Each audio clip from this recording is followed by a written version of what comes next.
Iran was founded on democratic principles like many other nations in the world. It used to be monarchical, with a lot of freedom for its people.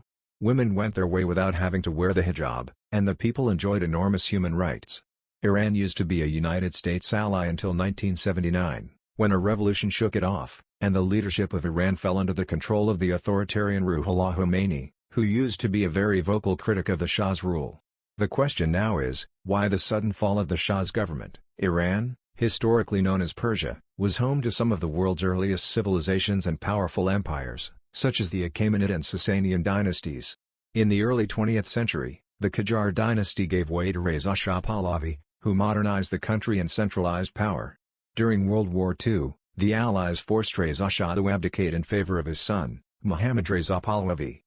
The young Shah ruled a rapidly modernizing Iran, strengthened by oil wealth and close ties to the United States and Britain. However, his rule faced challenges, notably the 1953 CIA and UK-backed coup that removed Prime Minister Mohammad Mossadegh after he nationalized Iran's oil.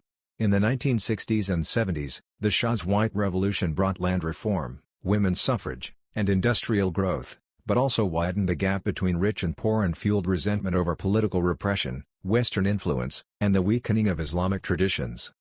Mounting opposition, led by exiled cleric Ayatollah Ruhollah Khomeini, culminated in mass protests throughout 1978. In January 1979, the Shah left Iran, and by February, his monarchy collapsed, ushering in the Islamic Revolution. Here was where things started going messy. The U.S. government used to back the Shah, fund the monarch, and in return had access to Iran's oil. However, things started changing after the U.S. plunged into the Vietnam War, which made it less involved in world affairs. The U.S. government tried to combat the devastating changes by resorting to regional policing. Iran was mandated to control the Gulf region, and this led Iran to increase its military budget and neglect other aspects of Iranian lives. Iran's economy began to crumble and those living in the suburbs began to migrate to cities for greener pastures, making things worse. Mass movements against the corrupt government soon ensued and the most vocal critic of the monarch, Ruhollah Khomeini, was exiled. The protests grew larger in size and were able to overthrow the monarch, and that started the bitter relationship between Iran and the United States.